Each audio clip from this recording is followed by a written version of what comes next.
Top Med Talk. Nick Majerison here. Welcome to Top Med Talk. Today's Top Med Talk is a real treat. It's a piece taken from EBPOM Chicago 2020. That's right, evidence-based perioperative medicine is taking its message virtual. The hugely successful conference, which was streamed around the world, will be providing some content for us here on Top Med Talk. I hope you enjoy it. Make sure you listen all the way to the end of the podcast when we'll give you more details on the next event from EBPOM. Hi, my name is Sanjeev Agrawal, and I'm the president of a company called LeanTaas. Over the next 30 minutes or so, I'm going to spend time talking about what is probably one of the biggest questions health systems are facing today, which is how do we manage our operating room capacity and restore elective surgery in a post-COVID world? Specifically, in a world where we have to stay nimble because conditions change week by week, sometimes day by day, and be able to respond to those changes both on the demand side as patients get more comfortable coming back for elective surgeries, as well as on the supply side when it comes to the availability of our ORs, our inpatient beds, and our staff. For any follow-ups, we have set up a special alias called restore@leantaas.com in case you have questions or follow-ups based on what you see, based on the tools and process changes many of our customers are making and the best practices that we discuss. Everything that you're going to see here comes from my and my company's experience working with many health systems across the country. We work with over 100, and of those 100, there are 32 that have deployed our product for operating rooms, which in the pre-COVID world and in the post-COVID world does one thing: help you bin pack your cases during business hours a lot better than without the use of sophisticated mathematics and the tools that we provide. These systems range across EHRs, they range across academic and community, large IDNs, as well as small systems, as you see. And what you're about to see here is the experiences we've had in bringing all of these systems back up online, as well as helping many of them restore elective cases and bring their revenue and profitability back. There are three things we're going to discuss today. First, even in normal times before COVID, managing OR capacity was challenging. Part of it was the absence of tools. The part of it was the absence of sophisticated metrics and reliance on things like block utilization as your metric to right-size block, the availability of data in real time to be able to make changes, the availability of open time as a mix of open and block time, and many of the things that you've heard me talk about in previous EBPOM sessions. However, with COVID having pretty much run a bowling ball through the best laid plans, now we need to think differently in order to stay resilient and agile. So we'll talk about what the impact of COVID has been, not just on the health systems we work with, but on healthcare in the US at large. We've now polled about 400 health systems across the country, most of whom have had to shut their ORs for an extended period of time. So we'll talk about what that impact has been and the heightened need, the exponentially higher need now for the nimbleness and the ability to respond to a constantly changing market.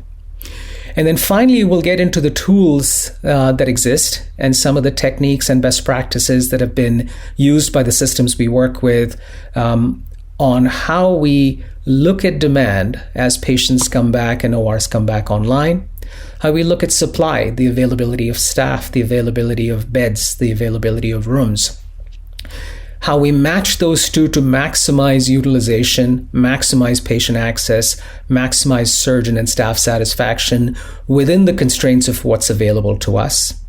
And then finally, how we stay nimble enough and measure and monitor things as they go on, because there could be a second shoe that drops. We all hope that COVID goes away permanently, but if it doesn't, and even if it does, there will be times where we'll have to manage the availability of rooms and demand and match them in a much more agile and resilient way.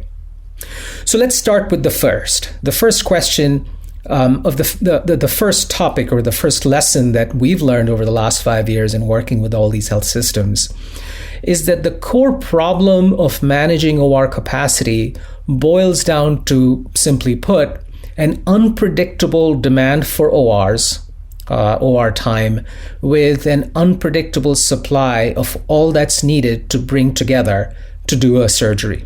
What do I mean by that?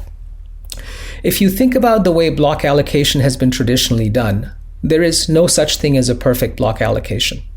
And the reason is that once you give block time away to a surgeon or a group or a service line, in essence, what you're expecting is for that block owner to be able to fill that time well. For a block owner to fill their time well, 4 things need to come together.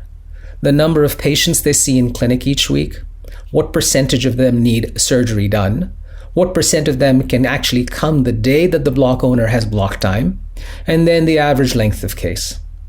And because each of these 4 factors is variable, what ends up happening on the demand side is that the need for OR time, in the best of times, fluctuates in an unpredictable way. What you're seeing on this chart is 4 block owners and how many cases they've done over a 52-week period. So on the x-axis, you see the 52 weeks, and on the y-axis, you see the number of cases. And as you can tell by these different colored lines, sometimes block owners need more time than they have block for, and sometimes they don't need any. And the biggest problem with managing OR capacity well has been the fact that this is not atypical. If I have 100 block owners, all of them have a fluctuating need for time, but we give them permanent allocation of time as if we were assigning carpool lanes to different colored cars. And so the systemic problem is that there is never OR time and there is always OR time. Meaning when I need more time than I have, I don't even know that someone else who has more time than they need will not be using their time well. So this was the problem we solved pre-COVID, and we still solve this problem. It's just been heightened by COVID. And it's the need to fix these issues and be far more agile in the way we allocate capacity, open up capacity, release time, create open time has been exponentially heightened by COVID. So first, let's take a look at what COVID actually did to surgery volumes before we talk about some of the solutions we've seen work. So what we did was when the impact of COVID started to be seen as early as March or April, and many health systems started closing their ORs down, we kept fairly close contact with them. We obviously could see their data in our tools. And what you're seeing is an example of a system on the East Coast and one on the West Coast, and how their elective surgery volumes varied over the last few months. So this graph starts around the beginning of March and goes through the beginning of August. And as you would expect, the pattern is the same. The green is the surgeries that were done. The red is the surgeries that were canceled, and the blue is the surgeries that were scheduled but not performed for a variety of reasons. As you can see, there was a big dip in the April-May period, and then thankfully surgeries have started to come back, and the relative ratios of the scheduled to being the ones that were performed have started to become more pre-COVID-like. Yet almost no system is back fully to its pre-COVID volumes, and some of the reasons have less to do with the availability of ORs and staff and more to do with how comfortable even patients are yet coming back to the ORs. And this, of course, is a huge loss of revenue and profitability for hospitals, given how important the ORs are to the economics of almost every hospital. We did a webinar back in April and another one in May where we polled about 400 hospitals on just how deep the cuts were, how much of their elective surgery they had canceled. And almost 76% of respondents said that they had postponed or canceled more than 80% of their surgeries for an extended period of time, for many, many weeks. So the first big issue obviously is all the backlog that's been built. How do we recapture that as our ORs come back online? And the second big learning we took away was that frankly, the tools weren't quite there. So one manifestation of that is that only 10% of survey participants were able to capture some of this lost backlog in their EHR. Because a lot of this backlog was on paper notes or was in the lists in the clinics and never actually ended up in a depot or any other kind of backlog that was electronically visible. And these were just symptomatic of the many, many problems that ORs have faced in coming back to their pre-COVID state. And so if you think what's happened in terms of the three biggest drivers that have influenced how each hospital has recovered from COVID or is in the process of recovering from COVID, there is no one-size-fits-all answer, but there have been three independent factors that have come together. One is clearly legislation, because different states have had varying degrees of executive orders. So if you are in Seattle, if you're in Washington or New York, the significant impact of COVID was felt very early on and for an extended period of time. If you were in a state that was less hit by COVID, let's say South Dakota, you might have seen less of that bite of the apple from your elective surgery volume. But regardless, every state and every hospital has been impacted by how long their ORs had to be shut. The second has to be the unique financial and capacity constraints of each hospital. And so if you think about the number of inpatient beds that hospitals shut down or set aside for COVID dirty volume, as they called it, how many elective surgeries they could do that ended up in an inpatient bed obviously was restricted by the lack of availability of non-COVID beds. Secondly, when you think about the staff that were available and the hit COVID took on their personal lives, on some of the things that made it harder for them to come back to work. And then when they came back, the fact that some staff has to work weekends and nights, which means our staffing profile over the week has to change. Clearly, the availability of ORs itself is not enough. We need to bring together OR staffing, equipment, and so many other things that the capacity constraints have been quite real as a result of that. Finally, one of the biggest issues that COVID and the recovery from COVID has shed its light on is the fact that many of the processes and tools required to recover from COVID just did not exist and still don't exist in many hospitals. Some of the most obvious ones, one I talked about earlier, was the ability to capture backlog electronically and to have visibility into it. Without doing that, how do you prioritize who should get their cases done first when volume comes back?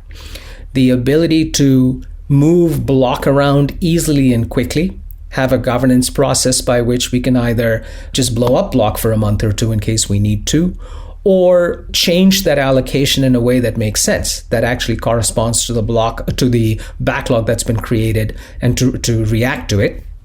Finally, when the ORs did open up, we found that we went back to our old ways of clinics calling OR scheduling and not having visibility into time availability, the right time availability into the ORs, which was a huge problem pre-COVID, and post-COVID was even more exacerbated because of the need for open time to be created in the ORs. And so some of these missing tools and processes have added to the issues. So what we'll talk about is how a lot of the systems we work with and other best practices that we've seen to react to this situation. So, in order to stay resilient and agile in the post-COVID world, we have found that there are four key elements to the answer. The first is to truly understand and prioritize your real demand. There are many calculators floating out there. You can obviously do a back-of-the-envelope calculation on what your pre-COVID volumes were. And so if your ORs were shut for a few weeks, how much of that backlog would have been built? Sort of a size of the bread box answer. And that's important to know. Did we have to postpone or cancel hundreds of surgeries or thousands of surgeries? So based on our catchment area and where we are, what is the market situation like? But where the rubber really meets the road is, what's the real demand? Meaning, if you take away some of the volume that, for example, people who are not yet comfortable coming back for surgeries, people who've lost their jobs or have for other reasons decided that now is not the time where they can afford getting their surgeries done. The only way to know real demand is to have the ability to capture that backlog in some sort of transparent and visible way across your community of clinics and surgeons. And so one of the biggest problems is how much backlog is truly there. The second is, what is my real surgical capacity? As we all know, My real OR capacity doesn't depend just on the number of rooms I have, or just the number of staff I have, or just the number of inpatient beds I have, but on a combination of all of these things. And so just being able to open rooms isn't good enough. Just being able to open rooms and say we're going to work late during the night or we're going to work on weekends only makes sense if the right equipment and the right staff is available, anesthesia is available, if we need robots and if we need C-arms and if we need all of the other elements that need to come together. And so if you think about lack of visibility into demand, lack of full control over supply, the third element we need to get a handle on is how do we both estimate demand, predict supply, and then match the two? And the two pieces that go into that are, do we blow up our block schedule? Do we have a different block schedule? Do we have a temporary block schedule? And a lot of hospitals have dealt with it differently, as we will see. And then finally, even with a block schedule, life will never behave according to a block schedule. So once we assign block, how do we make it really simple and in the surgeons and block owners' best interest to release time that they know they're not going to need, to allow others that may have a bigger backlog of cases but not enough block time to be able to do those cases? And when we actually put in the case form or the case request, can we make sure that we triage these cases to make sure that the non-COVID ones hopefully get higher priority and we're able to identify which ones we may want to do first? And then finally, as we prepare for a world which is still quite uncertain, what do we measure? How often do we measure it? How do we see the signs of maybe in some states COVID wave 2 coming back? And how do we prepare for that? It's a rinse and repeat of items 1, 2, and 3. So let's start with the first piece, which is to understand real demand. So there are many such tools out there, and I'll just mention one of them. One of the tools that we built, which is a free tool anybody can use to estimate sort of the size of the backlog, whether it's in the hundreds or the thousands of cases, is available at this URL that you see on the screen, covid19.iq.com/OR volume estimator with hyphens, OR-volume-estimator. It happens to work better on Chrome than the experiences on IE. If you go to this site, you'll be able to enter in a handful of inputs, like when you closed your ORs, what was your pre-COVID volume in those ORs, how did you stagger your recovery back, when were 25% of your ORs back online, 50%, 75%, etc. And based on these assumptions, it'll give you a size of the breadbox answer to, is it going to take 3 months, 6 months, or 18 months? And you can vary some of these inputs and say, okay, if I'm willing to work weekends, if I'm willing to work nights, if I'm willing to and have staff to support us outside of business hours, how much can I reduce that period by? And so this has been used by hundreds of hospitals across the country. Again, it's a tool that you should feel free to use to come up with an estimate, no matter where you are in the world. The second and probably more specific and relevant set of tools is around actually getting visibility into the real backlog. And so many organizations have tried to collect this backlog information by hand, through Excel spreadsheets, through emails, through faxes, and they have created the best they can a system of record for what their backlog looks like. Because a lot of these systems that we work with, not all clinics have access to the EHR. Not all clinics even book into the EHR. And so these Excel spreadsheets have come in very handy. Sometimes the issue, though, is that these Excel spreadsheets cannot be updated because they're not real time. They're not in the cloud. Not everyone has access to the spreadsheet. And so there are other tools that have been created. One that we did, which is purely a cloud-based tool that can be changed and where every clinic can have access to it, where every surgeon in every clinic can show who their patients are, how long they've been waiting, what the procedure is, and whether it's a priority 1, 2, or 3, depending on whatever rules you want to put around priority. But this is really important to get to the next level of detail where you understand, okay, I think I have a backlog of 1,000 cases, and now I know the 500 of them that my clinics are telling me. especially in the community environment where clinics may have access to multiple different hospitals where they can take their cases to.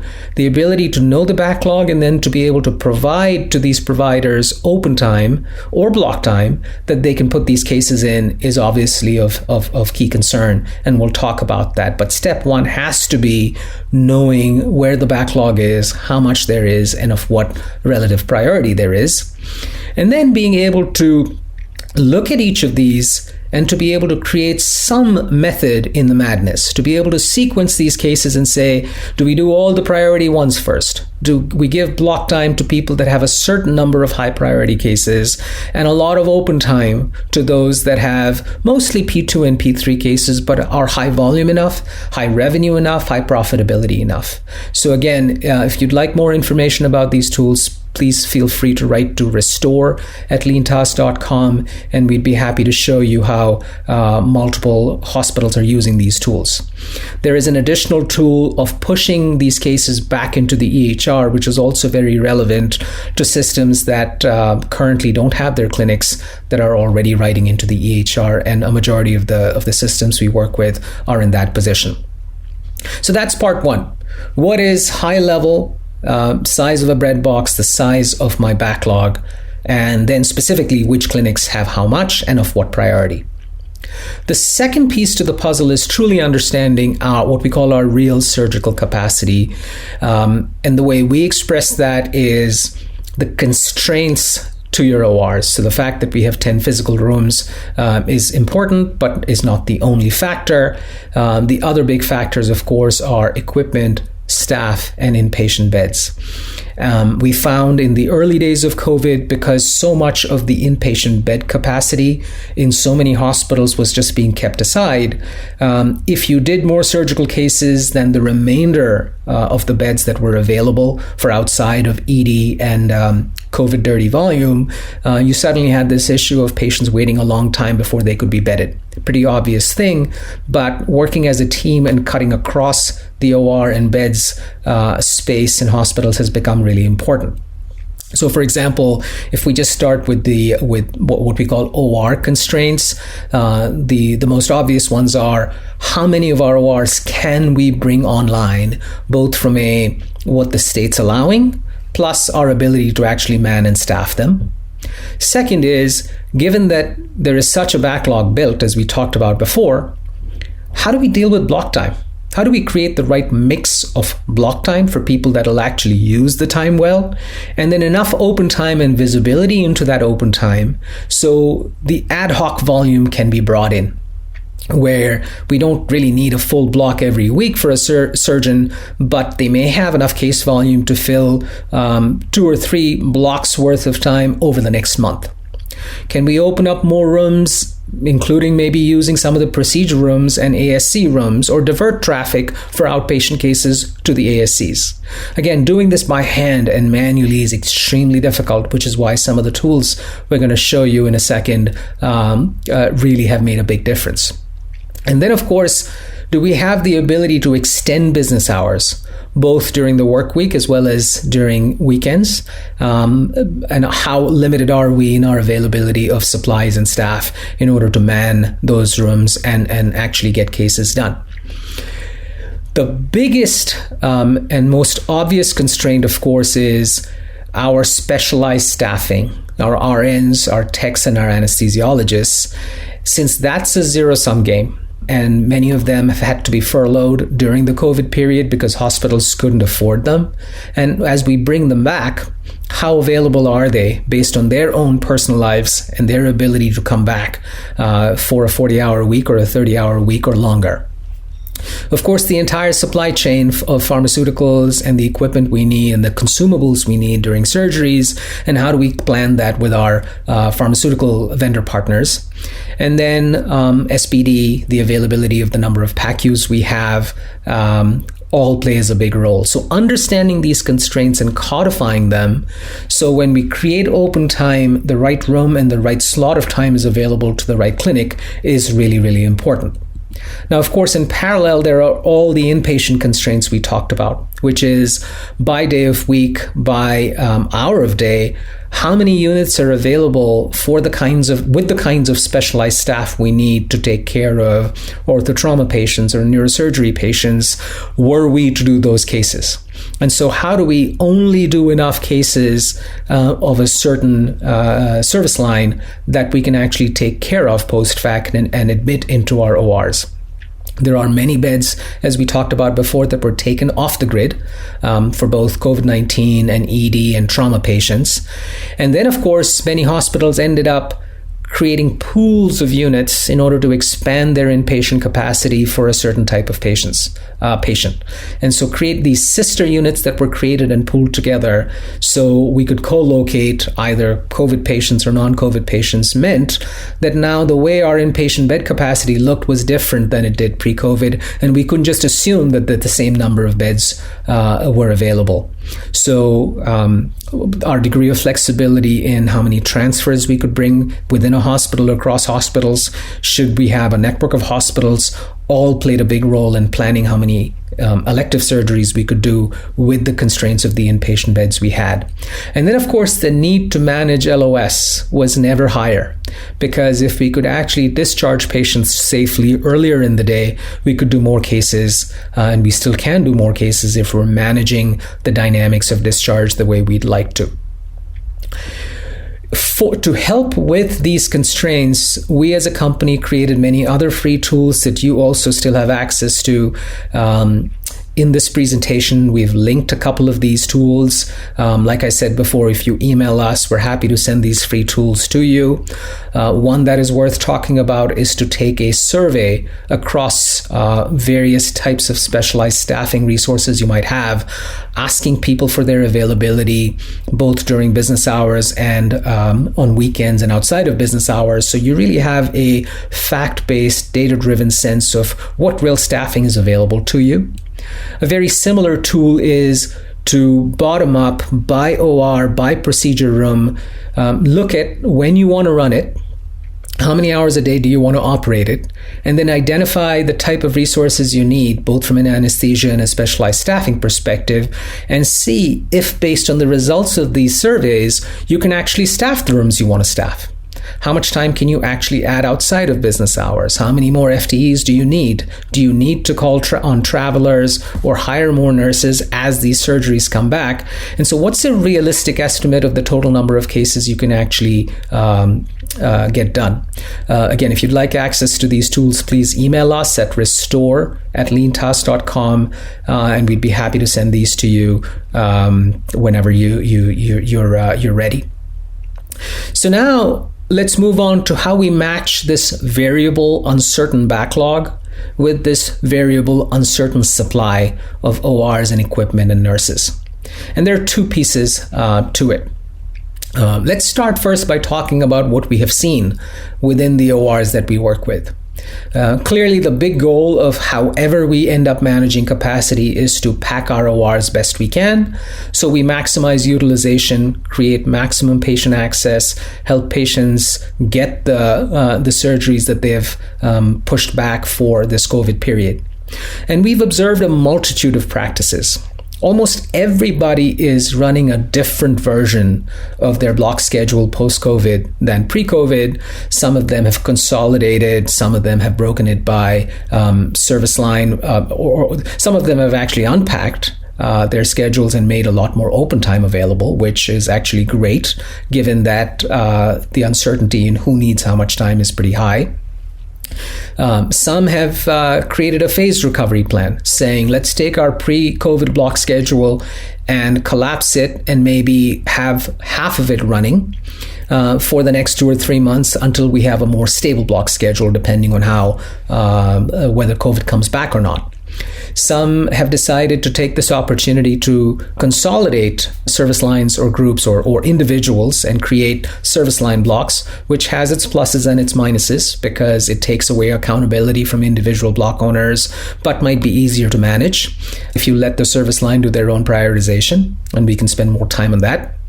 And then there are others that have actually taken the radical step of blowing up a majority of their block schedule and just create open time and visibility into open time, almost like open table for open time, which we'll also talk about in a minute.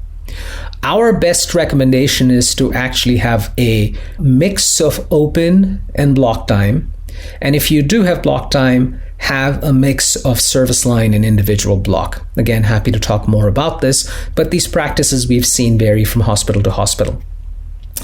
In order to better catch up with the backlog, we think that the number of rooms you run, how you divert some capacity to the ASCs that you have, maybe include them in the overall capacity planning, figure out whether you're going to isolate a certain number of ORs to take care of COVID dirty versus COVID clean patients, are all factors that go into the algorithms we use. And then finally, of course, one big thing that'll help you almost immediately is to increase your auto release time. So if it used to be 3 days or 4 days, make it 7 days or 10 days, which given the backlog shouldn't be that hard for any individual block owner or service line to manage, because there's so many cases pending. If a block is completely empty 7 or 10 days before day of, it might be a good time to take it away at least temporarily and change that policy. So most of these practices will work if you have the right governance structures and the right tools behind them, and we've seen a variety of them. And our recommendation would be the right mix of block and open time. Figure out what your real number of rooms, including ASCs and procedure rooms, are, at least temporarily. Increase the auto release time and consider not running to full capacity, because if you're planning to run weekends and after hours, it'll be very difficult to staff and get equipment for. Now, let's talk a little bit about this notion of the flexibility of creating more open time and the benefits of that. In a world where dozens, if not hundreds, of clinics and block owners have pent-up demand, if you are too strict about creating a block schedule and are too heavily blocked, we're going to have this issue of many of these blocks will not go used as well as you'd like. And so one of the things we recommend highly is to make it really easy to release block, really easy to show that open time and the right open time to the right clinic with the constraints of the type of staff and equipment that they need. And so, again, happy to get into details about this, but the tools that we provide and other people provide that you may want to take a look at are the ones that predict who is not going to use their time well into the future, ping those clinics with automated alerts to encourage them to release time, create a pool of open time that all clinics can have access to, and put the right constraints of equipment and staff to be able to show the right open time to the right clinic so they can request that time and keep the control of approving and denying that time in the hands of the OR. We call this open table for open time, and it works as a release valve to the fact that not all block time, if you are too heavily blocked, you will run into this issue of some of these blocks will not be used as well as you'd like. The way to encourage that, to get away from your OR schedulers having to call all these clinics or all the phones and faxes and post-it notes that usually go around, is to actually provide an open table-like tool. So when a ping goes out to a certain clinic saying, hey, you have time 10 days from now, we don't see you having a single case in the grid, would you consider releasing that time? If you allow your clinics to be able to release that time through one click on a mobile phone or on the web, instead of having to wait for business hours and to speak to an OR scheduler, you will find a lot more efficiency. Much like what, say, eBay did to garage sales or Kayak did to travel reservations, by distributing the ability for people to self-serve, release and request open time, a lot more open time can be opened up a lot sooner. Similarly, once you have, and by the way, this block can be released to general open time, or it can be released to the specific service line that individual belongs to, because especially as for those hospitals that are mainly organized in service line blocks, maintaining that accountability will require that we be able to play well within our own service line and across service lines as well. Happy to show you again some of these tools if you email us at restore@leantaas.com. And then the flip side, which is make it really simple for clinics to be able to see this open time and to be able to request it as simply as they might be requesting a table for dinner. And when you surface that time, make sure that the time actually makes sense. A simple example is if you're able to only do 3 or support 3 neurosurgeries at once, but have enough staffing to support 5 or 6 orthopedic surgeries, clearly you want to show more open time and the right open time being available to the orthopedic service line than to neurosurgery, because by definition, the time itself doesn't really solve the problem. Being able to provide the room, the staff, anesthesia, and all the supporting equipment around it matters.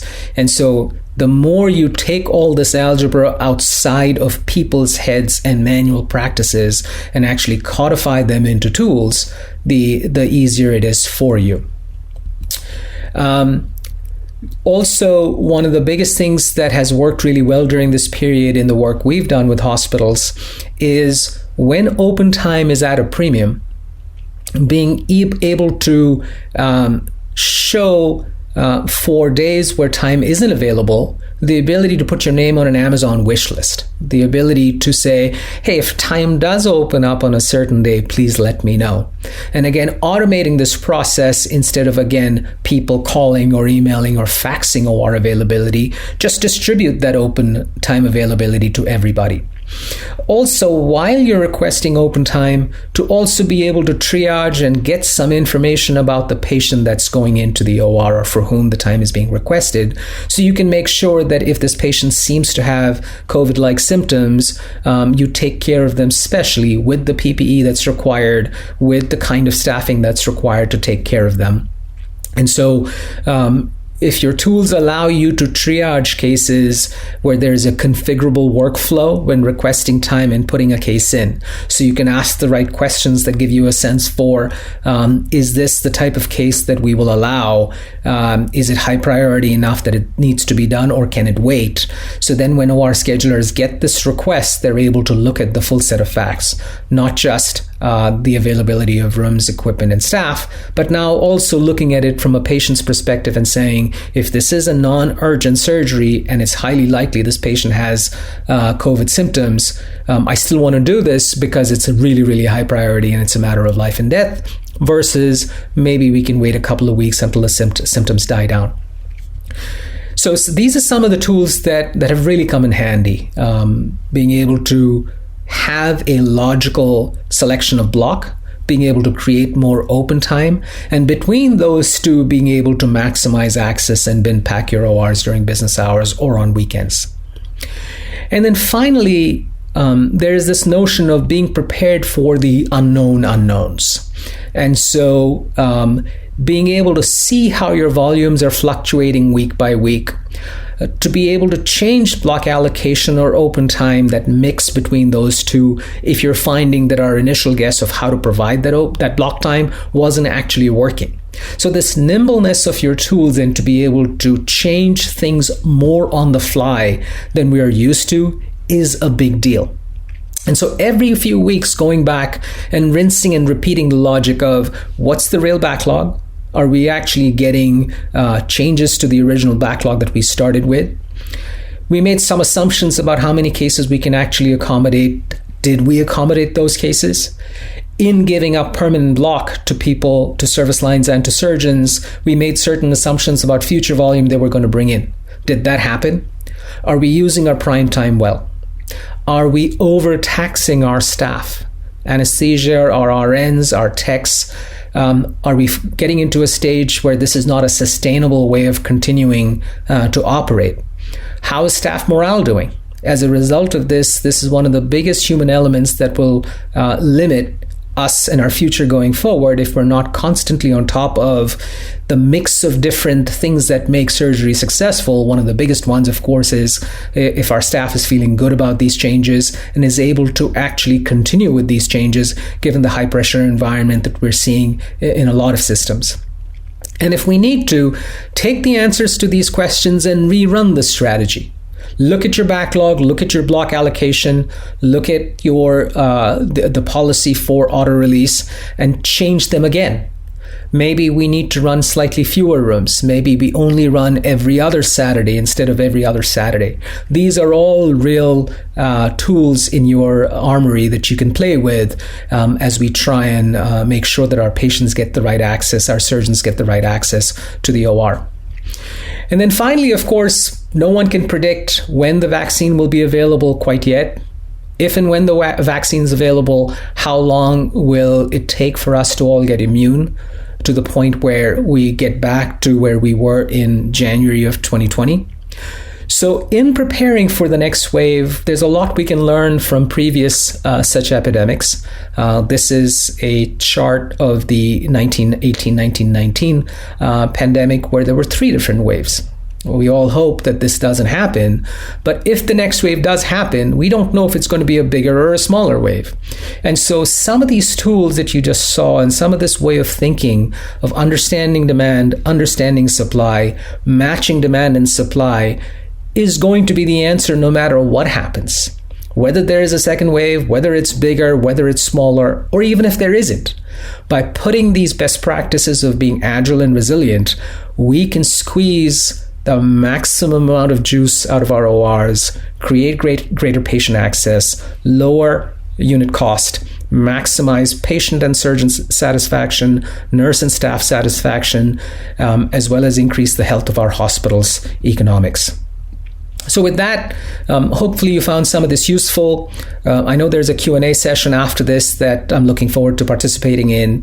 Just to finally repeat one more time, we are really passionate about working with institutions like yours to help, whether you want to use our tools or not. If you just want to learn more about what other systems are doing, as you saw, we work with many health systems across the country. We'd be happy to connect you to some of them as well. All you need to do is email us at restore@LeanTaas.com. Thank you again for your time, and we're big believers in better healthcare through math. Looking forward to working with you. Top Med Talk. Thanks for downloading Top Med Talk. Let me just mention to you, EBPOM Dingle. From October the 7th through till the 9th, the 22nd Current Controversies in Anesthesia and Perioperative Medicine and SIAA Autumn Congress will be live from Dingle Island, where it will be streamed around the world right to your home. EBPOM Dingle has a certain flavour about it. It's one of the conferences you'll have frequently heard guests and contributors on Top Med Talk refer to in hallowed terms. This is an incredible opportunity for you to be able to go there and enjoy every aspect of EBPOM Dingle that makes it so special. We've got the socialising covered, we've got all of the latest and greatest information, and we've got all of the fun you expect from an EBPOM conference. Check out ebpom.org, and I'll see you there.